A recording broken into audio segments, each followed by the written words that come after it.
नमस्कार, सलाम अलैकुम, वालेकुम गुड इव्हनिंग, जय श्रीराम, जय भीम, जय जिनेंद्र, आणि या सगळ्यांना एका सूत्रामध्ये गुंडाळा आणि आपला सगळ्यांचा अभिमानाचा जय हिंद. आपल्या गौरवशाली संस्कृतीने जो समृद्ध वारसा आपल्याला दिलेला आहे त्याचीच एक अनुभूती आगामी 1-2-3 महिन्यांमध्ये येणार आहे. अनेक महत्त्वाचे धार्मिक सण उत्सव या कालावधीमध्ये आपण एकोप्याने गुण्यागोविंदाने मिळून मिसळून साजरे करणार आहोत. आणि या संपूर्ण कालावधीमध्ये जी कम्युनल हार्मनी आहे, जातीय स्वरूपा सामंजस्य आहे, हे वृद्धिंगत झालं पाहिजे. जो सामाजिक एकोपा आणि सौहार्द भाव आहे हा कायमपणे अखंडपणे टिकला पाहिजे, म्हणून आज सभेचं आयोजन केलेलं आहे. मला काही नागरिकांनी विचारलं, साहेब तुम्हाला इतर कामं कमी आहेत म्हणून तुम्ही एका मागे मीटिंग घेत राहताय, नेमकं काय आहे? म्हटलं असं आहे, जिल्ह्यामधली कायदा व सुव्यवस्था व्यवस्थित राहायची असेल तर जे म्हणून जनतेचं आहे, समाजाचं आहे, त्याच्या सोबत राहून पोलिसांना काम करावं लागतं. आणि जर समजा निवडणुका पोस्टपोन झाल्या नसत्या ओबीसी आरक्षण वगैरे मुद्द्यांमुळे, तर आता आपण एकदम हाईटमध्ये निवडणुकीच्या वातावरणामध्ये सगळे सण साजरे केले असते. सुदैवाने किंवा दुर्दैवाने त्या पुढे गेलेल्या आहेत. आणि सर्वात महत्वाचं, एक युद्ध कोरोना विरुद्ध आपण 2 वर्ष लढलो. त्याच्याही मागच्या 25 मार्चला गुढीपाडवा होता, 25 मार्च 2020. माननीय पंतप्रधान महोदयांनी संपूर्ण देशामध्ये लॉकडाऊन जाहीर केले.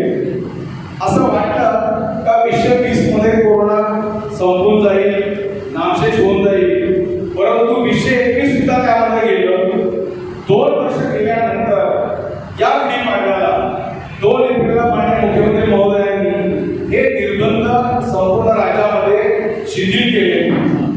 आणि यापूर्वी जेवढे म्हणून धार्मिक सण उत्सव झाले, प्रत्येक वेळी अगदी काळजीने सगळ्या समाजाची, सगळ्या नागरिकांची या भूमिकेतून शासनाने, प्रशासनाने गाईडलाईन्स किंवा मार्गदर्शक सूचना प्रत्येक वेळी दिल्या. असा एकही महत्त्वाचा धार्मिक सण उत्सव नव्हता तिकडे शासनाकडून गाईडलाईन्स आल्या नाही. कारण आपल्या नागरिकांचा जीव महत्त्वाचा आहे, त्यांना कुठलाही अपाय होऊ नये, त्यांच्यावर कुठलं संकट येऊ नये, या भूमिकेतून तळमळीने कळकळीने याची काळजी शासनाने, प्रशासनाने घेतलेली आहे. आणि आज 2 एप्रिल पासून सगळ्यांचे मास्क गॅप झालेले आहेत. आणि पहिल्यांदा दुष्काळाचा चेहरा लोक पाहताय, विलोकांचा चेहरा पाहताय. काही समजत नव्हतं की माणूस कसा आहे, काय आहे. खऱ्या अर्थाने आता आपण एक मोकळा श्वास घेतो आहे अशी परिस्थिती आलेली आहे. आणि या पार्श्वभूमीवर आगामी धार्मिक सण उत्सव आपण साजरे करणार आहोत. परिस्थिती अशी आहे, रमजान महिना सुरू झालेला आहे. अमन अमान माना मोहब्बत का महीना, दरअसल है रमजान सखावत का महीना. महरूम न हो कोई भी अजर अजीब से, बरकत का है, बख्शिश का है, बरकत का है, बख्शिश का है, सखावत का महीना. पवित्र आणि रमजान महिन्यामध्ये आता मी तुम्हाला बसून यासाठी सांगितलं की सगळ्यांचे रोजे आहेत, उपवास आहेत, आणि उभं राहण्यापेक्षा बसून अधिक चांगलं बोलता येईल म्हणून विनंती केली होती. परंतु संपूर्ण मुस्लिम समाज बांधवांना या निमित्ताने मी सदिच्छा आणि शुभेच्छा देतो. या पवित्र आणि मंगलमय महिन्यामध्ये जी काही शिकवण आपल्याला पूर्वस्वरूपी मिळालेली आहे ती शिकवण आपण नवीन पिढीला, नवीन मुलांना त्यांचं व्यक्तित्व चांगलं घडावं यासाठी देत असतो. आणि म्हणून हा संपूर्ण महिन्याचा जो काय रमजान महिना आहे, नंतर रमजान ईद आहे. गेली 2 वर्ष सामुदायिकपणे नमाज पठण झालंच नाही. रमजान ईदला नाही, बकरी ईदला नाही. आपण सांगायचो मस्जिदमध्ये करा, 5 लोकांमध्ये करा, घरामध्ये करा. आता खऱ्या अर्थाने आपण मुक्तपणे जे काही पारंपरिक नमाज पढण्याची ठिकाणं आहेत, ईदगाह असेल त्या ठिकाणी जाऊन करणार आहोत. मर्यादा पुरुषोत्तम प्रभू रामचंद्रांची जयंती आहे. आता अनेक उल्लेख या ठिकाणी झाले. आपण सुद्धा सांगितलं की आपल्या पूर्वसुरींनी या देशाचा एकोपा एकात्मता कशा पद्धतीने जपलेली आहे हे जरी पाहिलं तरी आपल्या पिढीने नवीन पिढीला जो संस्कार द्यायचा आहे याच्यामध्ये खूप चांगली प्रेरणा, खूप चांगलं मार्गदर्शन आपल्याला मिळतं. आपण एकमेकांना भेटलो तरी राम राम यापासून आपल्याला सुरू होतं. कारण राम हा आपल्या मनामनात आहे, राम आपल्या कणाकणामध्ये आहे आणि शेवटी आपण गेलोही तरी हे राम नाम सत्य आहे तिथपर्यंत, म्हणजे जन्मापासून तर मृत्यूपर्यंत जे काही मर्यादा पुरुषोत्तम प्रभू रामचंद्रांनी आपल्याला जो संस्कार रूपीचा वारसा दिलेला आहे त्याची एक कृतज्ञता, त्याची एक आठवण, एक कृत्य आठवण. आणि या पिढीतून नवीन पिढीला बाबाने प्रभू रामचंद्र असे होते आणि त्यांची आठवण काढताना, त्यांचा जन्मोत्सव साजरा करताना राम मंदिरामध्ये आपण जातो, त्यांचा पाळणा आलो, जणू काय आता राम जन्मलेले आहे अशा पद्धतीने साजरे करतो. आणि अलीकडच्या काळामध्ये शोभायात्रा किंवा मिरवणुका हा सुद्धा एक वेगळा फॉर्मॅट पूर्वी कामठी, नागपूर, विशेषतः उत्तर भारताचे जिथं प्राबल्य आहे अशा ठिकाणी होतं. पण आता असं काही राहिलेलं नाही. पुसदला मोठी शोभायात्रा आहे, दिग्रसला निघते, उपरवेळला निघते, यवतमाळमध्ये निघते आणि जो तो आपापल्या परीने हिरवे भागवतामध्ये सहभागी होतो आहे. आणि म्हणून याचं नियोजन, आयोजक कोण आहे, संयोजक कोण आहे, देखावे काय आहे, कोणत्या ठिकाणी जाणार आहे, विश्ववस्ती आहे का, मुस्लिम बहुल एरिया आहे का, मस्जिद आहे का, इतर प्रार्थना स्थळ आहेत का, पुढे प्रॉब्लेम होऊ शकेल, काय पद्धत असायला पाहिजे. म्हणून राहुल देशपांडेंनी ज्या पोटतिडकीने सांगितलं की मिरवणूक मार्गावर या अडचणी आहेत, इथे गड्डे आहेत, इथे काम चालू आहे, तिथून आमचं जे काही शोभायात्रेचं वाहन आहे ते नीट जाणार नाही. तर या सगळ्या बाबींची प्रशासन म्हणून, मग ते नगर प्रशासन असेल, महसूल प्रशासन असेल, आमचं पोलीस प्रशासन असेल, ही खबरदारी नक्की घेतली पाहिजे, ते एन्शुअर केलं पाहिजे, खात्री केली पाहिजे. म्हणून ही चर्चा, आढावा, साधक बाधक विचारांचा आदान प्रदान ही भूमिका यामध्ये आहे. महामानव विश्वरत्न भारतरत्न डॉक्टर बाबासाहेब आंबेडकरांची जयंती आहे. खरं तर आपल्या भारताचं संविधान आणि या संविधानाने आपल्या सगळ्यांना जी काही उर्मी आणि ऊर्जा दिलेली आहे ही अक्षय ऊर्जा आहे. हा विचार संपूर्ण भारतवर्षामध्ये आता लोकांच्या व्यक्तित्वामध्ये अगदी दृढमूळ झालेला आहे. एक व्यक्ती, एक मत आणि एक मूल्य, आपल्या लोकशाहीचा जो मूळ पाया आहे तो डॉक्टर बाबासाहेबांनी आपल्याला दिलेला आहे. आणि म्हणून त्यांच्या प्रती कृतज्ञता व्यक्त करताना त्यांच्या प्रती आम्हाला गिरी जयंती साजरी करायची आहे, बाबासाहेब जयंती साजरी करायची आहे. गेली 2 वर्ष ज्यावेळेची डिजिटल न्यूज जयंती या फॉर्मॅटमध्ये सगळ्या समाज बांधवांनी या समाज माध्यमांचा वापर करत, म्हणजे फेसबुक लाईव्ह असेल, व्हॉट्सअप असेल, ट्विटर असेल, इंस्टाग्राम असेल, याद्वारे आपल्या समाज बांधवांना बाबासाहेबांप्रती आदर व्यक्त करताना त्यांना सहभागी करून घेतलं होतं. आणि आता सगळे निर्बंध उठल्यामुळे जे काही 2 वर्षाचा बॅकलॉग आहे तो आता भरून काढायचा आहे आणि मोठ्या जोशात, मोठ्या तयारीशी आपल्याला हे सगळं करायचं आहे. म्हणून आपल्याला हे सगळं काळजीपूर्वक नियोजन झालं पाहिजे. ही सुद्धा चर्चा निमित्तानं असते. माझ्याद्वारे का अर्ज येतो, काही अपेक्षांनी घालतात, जसं डीजेचा उल्लेख झाला या मर्यादेमध्ये तुम्हाला करायचं आहे. पण आदित्य साहेब दिग्रसकरांकडून काहीतरी अपेक्षा करू नका.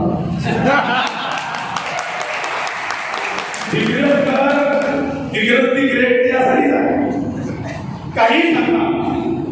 साहेब आलेले आहे, पण आंबेला विचारा, जाधवांना विचारा, काही जरी सांगितलं तरी त्यांना जे करायचंय तेच ते करा.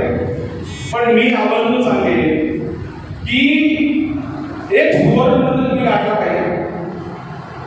तुम्हाला डीजे लावायचा आहे म्हणजे मी भिंतीत लावलेला आहे आणि ते भिंतीत सगळ्यांना व्यवस्थित ऐकायला जावं इथपर्यंत त्याचं जे मुख्य सूत्र आहे ते असायला पाहिजे. परंतु डीजे लावून, डीजे नाही, डीजेची भिंत उभारून म्हणजे जणू का आता धरणीकंप होतो आहे एवढं कशाला पाहिजे. त्यातून बाबासाहेबांचा विचार, त्यांच्याकडून आपल्याला जी प्रेरणा घ्यायची आहे त्याकडे आपण लक्ष दिलं पाहिजे. मी दाराला उदाहरण दिलं, यापूर्वी इथे पण बोललो असेल. अनेक मंडळ आहेत, अनेक संस्था संघटना आहेत की बाबासाहेबांप्रती कृतज्ञता व्यक्त करताना वेगळ्या पद्धतीने करतात. ज्यावेळी डॉक्टर बाबासाहेब फरायला शिकत होते, तिथल्या लायब्ररीच्या बाहेर असे 2 फ्रेम लावलेले आहेत. तर ती अशी पद्धत आहे की ज्या कोणी विभूतींनी आपल्या ग्रंथालयामध्ये, आपल्या लायब्ररीमध्ये कंटिन्युअस जास्त अभ्यास केलेला आहे, त्यांचा एक आदर म्हणून त्याची फ्रेम लावलेली आहे. तर त्या विदेशातल्या लायब्ररी समोर पहिली फ्रेम आहे, तिथे लिहिलेलं आहे खाली, the gentleman has studied continuously for 14 hours. 14 तास सलग अभ्यास केलेला आहे. दुसऱ्या फ्रेमच्या खाली लिहिलेलं आहे, the gentleman has studied continuously for 18 hours. 18 तास. पहिली फ्रेम आहे ज्यांनी सतत अखंडपणे 14 तास अभ्यास केला, जगाला त्यांनी तत्वज्ञान दिलं, ते कार्ल मार्क्स यांची ती फ्रेम आहे.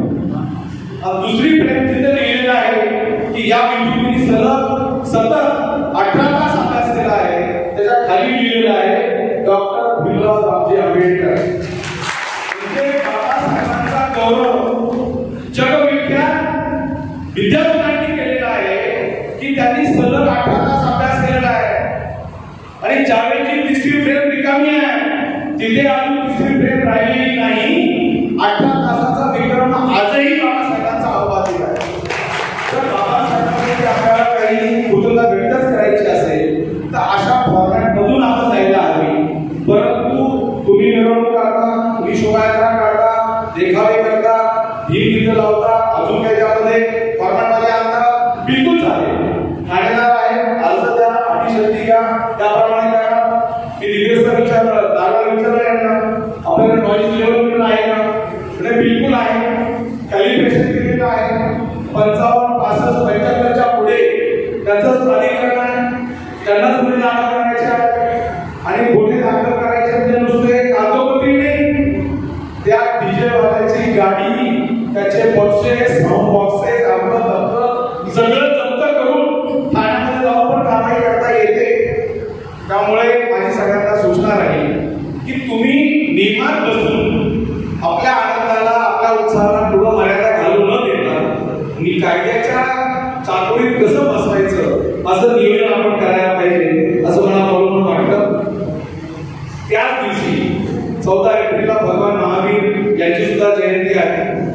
आणि ज्या ज्या महानुभावांनी या समाजाला जे दिशादर्शन केलेलं आहे आणि मूल्य रुजवणारं तत्वज्ञान दिलेलं आहे, त्यामध्ये भगवान महावीर यांचाही मोठा वाटा आहे. आणि बरेचसे जैन समाज बांधव हे सुद्धा यामध्ये सहभागी होत आहेत, त्यांच्याप्रती आपला आदरभाव व्यक्त करत आहेत. आणि हा योग म्हणावा लागेल की महामानव बाबासाहेबांची जयंती आणि भगवान महावीर यांची जयंती एकाच दिवशी यावी, हा सुद्धा एक चांगला योगायोग आहे. हनुमान जयंती आहे. आणि अलीकडच्या काळात एक 4 दिवसापासून हनुमान चाळीसा खूप सगळीकडे गाजत आहे. त्यात हनुमान चाळीसा म्हणा, तो भोंगा आहे, तो भोंगा काढा, हा भोंगा लावा, अनेक वाक्य पण ऐकतात. जरी ते राजकीय स्थितीवरचं असलं तरी पण स्थानिक पातळीवर यातून काही ना काही चर्चा होते.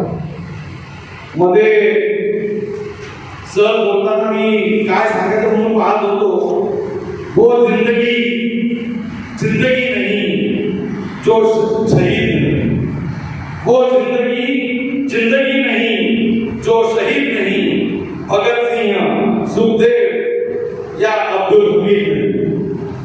वह मौत नहीं जिसकी याद न हो, वह मौत नहीं जिसकी याद न हो, राजगुरु बिस्मिल या आजाद न हो.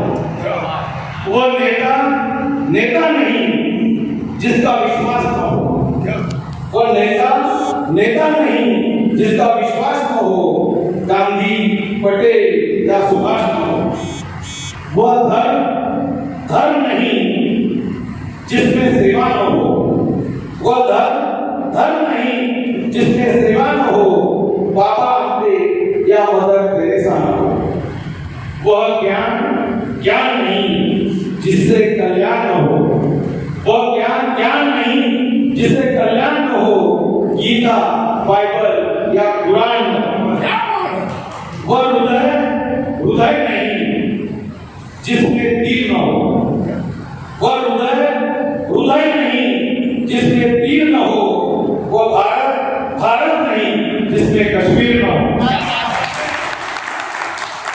कश्मीरवरून आठवलं, कश्मीर फाईल्स पण आलेल्या आहेत. परवा बोलल्याप्रमाणे कागदाला कर्नाटकवरून हिजाब फाईल्स पण आलेल्या आहेत. अजून कोणकोणत्या फाईल्स ना माहिती नाही. माळवाडीला परवा गेलो, हे पण माळवाडीला गांधी फाईल्स सुरू झालेले आहेत. तर एका मागे एक विषय, एका मागे एक मुद्दे येत आहेत, इश्यूज येत आहेत आणि त्याच्या भोवती सगळ्यांना फिरवलं जात आहे. आणि या पार्श्वभूमीवर आपल्याला हे सगळे आगामी धार्मिक उत्सव व्यवस्थितपणे करायचे आहेत. निवडणुका येणारच आहेत. निवडणुकांच्या पार्श्वभूमीवर प्रत्येकाचे झेंडे निश्चित आहेत, अजेंडे फिक्स आहेत. कुठून जायचं, काय करायचं, आता आधी जाय म्हणाले सर दिग्रस मधले एक प्रमुख चर्चेत असलेले नाव एका विशिष्ट पक्षामध्ये त्यांनी प्रवेश घेतलेला आहे. शिवाजी पुतळा आणि काय ते प्रकरण गाजलेलं होतं. सगळे दिग्रसकारांनी अगदी सगळे पक्षभेद, प्रांतभेद, भाषाभेद विसरून सगळे त्याच्या मागे लागले. ते एका पक्षात गेलेले आहेत. त्यासाठी आमच्यातर्फे त्यांनाही शुभेच्छा. मुद्दा आहे का निवडणुकीच्या पार्श्वभूमीवर हे होतच असतं, कोणी ना कुठे जातच असतो, त्यात विशेष नाही. परंतु या सगळ्या वातावरणाचा गैरफायदा घेऊन आपल्या सोयीप्रमाणे जे काय पॉलिटिकल मायलेज असतं किंवा जो राजकीय स्वार्थ असतो याकडे आपल्याला डोळ्यात तेल घालून पाहिलं पाहिजे, डोळे काढून घेऊन राहिलं पाहिजे. आणि याला असं काही वळण मिळणार नाही. त्यासाठी सातत्याने चर्चा आहे की जेणेकरून आपल्याला हे सगळं व्यवस्थितपणे, सोयीपणे, शांततेपणे पुढे घेऊन जाता येईल. ही पाठिंबाची भूमिका. एक 2-3 प्रमुख मुद्दे आपण उपस्थित केले. पहिला ऑफकोर्स बद्दलचा आहे. हे खरं आहे की दिग्रस असेल, दारवा असेल, उमरखेड असेल, जी नगर परिषद क्षेत्र आहे, जो नागरी एरिया आहे, त्या ठिकाणी लोकसंख्या वाढते आहे, वाहनांची संख्या वाढते आहे. आणि त्या तुलनेमध्ये प्रशासनातर्फे जे काही अपेक्षित नियोजन असतं त्याच्यामध्ये मर्यादा पडत आहे, ते कमी पडत आहे. जसं म्हणजे मी आल्यानंतर आपल्याकडे पुसद आणि वणी 2 ठिकाणी वाहतूक उपशाखा होत्या. मी आल्यानंतर दारवा, पांढरकवडा आणि प्रॉपर यवतमाळ अशा 3 ठिकाणी आम्ही वाहतूक उपशाखा उपविभाग निहाय, सब डिव्हिजन निहाय सुरू केलेले आहेत. आणि साही सब डिव्हिजनच्या हेडक्वार्टरला आम्ही निर्भया पथकांची पण स्थापना केलेली आहे. म्हणजे दारवा पोलीस स्टेशनला 2 वाहन आहे, 112चं 112 एनआरचं वेगळं वाहन आहे. त्याच्या व्यतिरिक्त आम्ही निर्भया पथकासाठी एक स्वतंत्र वाहन महिला पोलीस अधिकारी, पुरुष आणि महिला कर्मचाऱ्यांची त्यामध्ये रोटेशन प्रमाणे कर्तव्य असे पद्धत सुरू केलेली आहे. परंतु त्यांना पूर्ण डिव्हिजन, त्यांना दारवा आहे, त्यांना नेर आहे, दिग्रस आहे, आर्मी आहे, लाडगेड आहे. परंतु मी आपल्याला आश्वस्त करतो का दिग्रसचा एक त्याला भौगोलिकदृष्ट्या जो विशिष्ट प्रश्न आहे तो कशा पद्धतीने सोडवता येईल आणि या वाहतूक व्यवस्था जी आहे, व्यवस्थापन जे आहे त्यामध्ये काय करता येईल त्याबद्दल नक्की आम्ही सगळ्या जे स्टेक होल्डर्स आहेत यांना एकत्र बसून निर्णय घेऊ.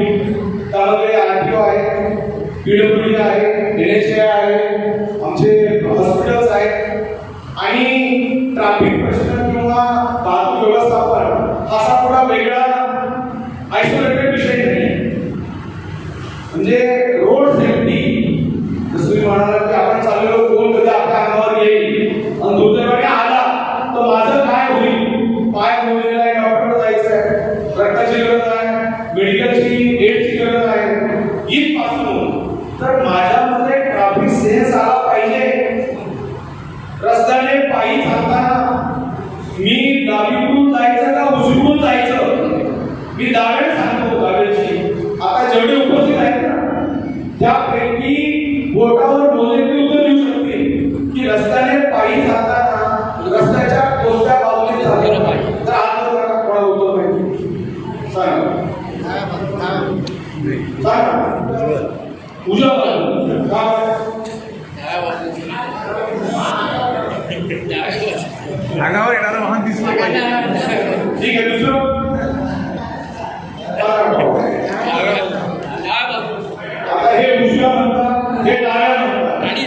ज्याला सेन्स ऑफ जजमेंट म्हणतो, याच्या आधी आपल्याला नियम माहित पाहिजे. MV act, motor vehicle act नावाचा कुठला कायदा आहे. MVR, Maharashtra motor vehicle rules नावाचे बरेचसे नियम बनलेले आहेत. Central motor vehicle rules CMVR हे काही रूल बनलेले आहेत.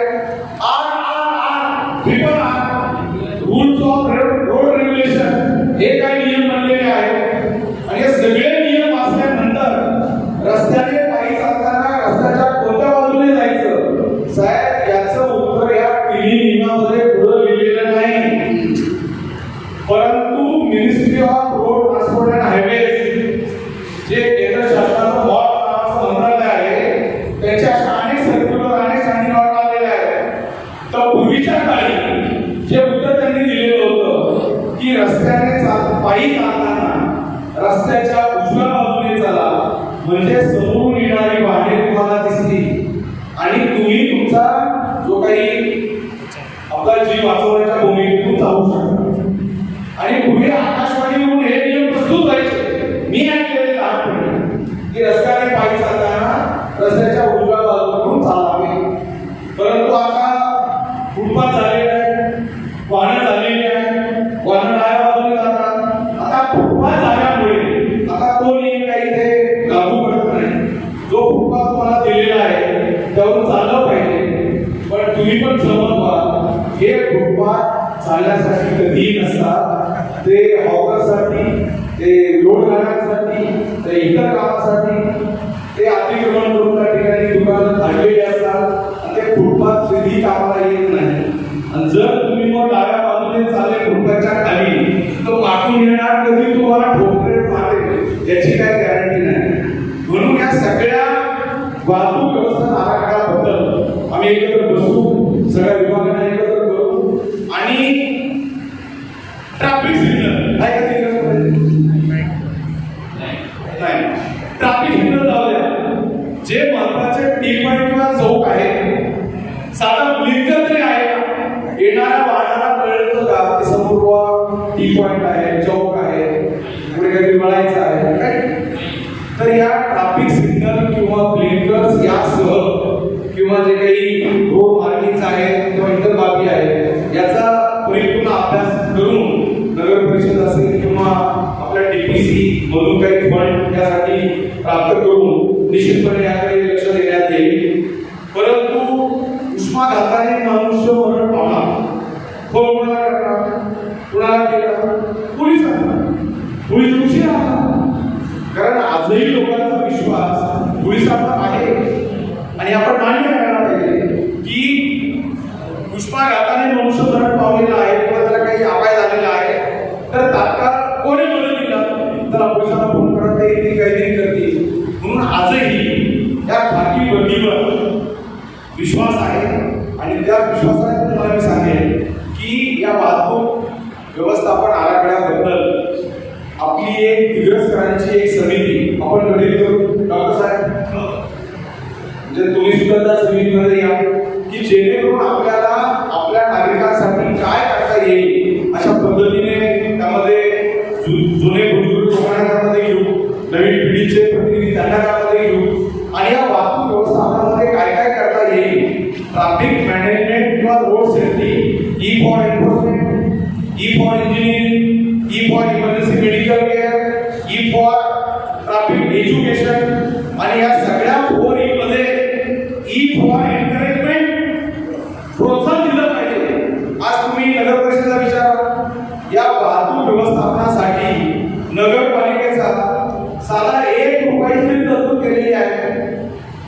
GRA शासनाचा की स्थानिक स्वराज्य संस्थांनी स्थानिक स्वराज्य संस्थांनी या वाहतूक नियमनासाठी नियंत्रणासाठी त्यांच्या निधीच्या त्या लेखाशीर्षाच्या 10% निधी खर्च करायला पाहिजे. बरं, आता हे लोकप्रतिनिधी आपले नगरसेवक आहेत, इथे काही बसलेले असतील तर सगळ्यांनी हे समजून घ्यायला पाहिजे आणि यामध्ये काय काय करायचं. ट्रॅफिक सिग्नल असतील, ब्लिंकर असतील, रोड मार्किंग असतील, सायनेजेस असतील, गतिरोधक असतील, गतिरोधक बोर्ड असतील, हे सगळं आपल्याला सुसूत्रपणे करता येईल. परंतु मला आवर्जून शेअर करायचं आहे की जसे आम्ही खाकी गणवेशातले पोलीस आहोत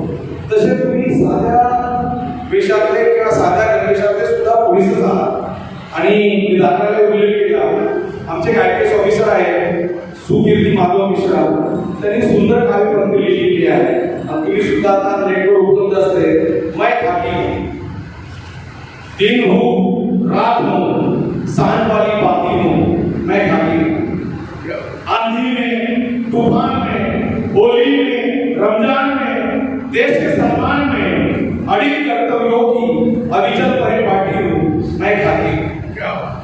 तैयार हूँ मैं हमेशा ही, तैयार हूँ मैं हमेशा ही, तेज धूप और बारिश में हंसने से जाने को, सारे त्योहार सड़कों पे भीड़ के साथ मनाने को, पत्थर और गोली भी खाने को, मैं बनी एक नीची माटी हूँ, मैं खाती हूँ. क्या बात. विघ्न विकट सब सहकर भी, विघ्न विकट सब सहकर भी सुशोभित सचित भाती हूँ, मुस्कुराती हूँ, इखलाती हूँ, वर्दी का गौरव पाती हूँ, मैं खाती हूँ. तब में प्रकाश हूँ, तब यानी अंधेरा, तब में प्रकाश हूँ, कठिन वक्त की आस हूँ, हर वक्त तुम्हारे पास हूँ, बुलाओ मैं दौड़े आती हूँ, मैं खाती हूँ. भूख और थकान, भूख